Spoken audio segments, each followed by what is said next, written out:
The COVID-19 pandemic is a public health emergency, but it is far more. It is an economic crisis, a social crisis, and a human crisis that is fast becoming a human rights crisis.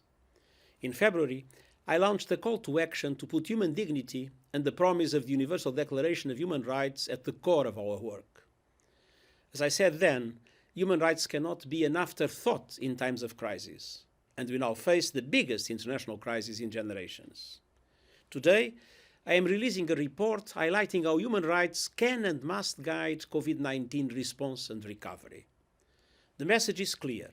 People and their rights must be front and center. A human rights lens puts everyone in the picture and ensures that no one is left behind. Human rights responses can help beat the pandemic, putting a focus on the imperative of health care for everyone. But they also serve as an essential warning system, highlighting who is suffering most, why, and what can be done about it. We have seen how the virus does not discriminate, but its impacts do, exposing deep weaknesses in the delivery of public services and structural inequalities that impede access to them. We must make sure they are properly addressed in the response. We see the disproportionate effects on certain communities, the rise of hate speech, the targeting of vulnerable groups, and the risk of heavy-handed security responses undermining the health response.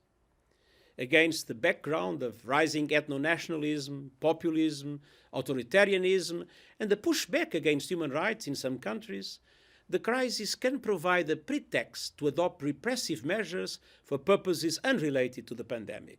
This is unacceptable. More than ever, governments must be transparent, responsive, and accountable. Civic space and press freedom are critical. Civil society organizations and the private sector have essential roles to play. And in all we do, let's never forget, the threat is the virus, not people.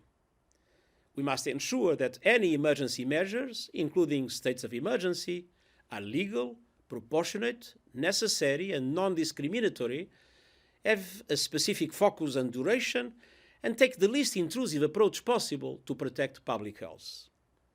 The best response is one that responds proportionately to immediate threats while protecting human rights and the rule of law.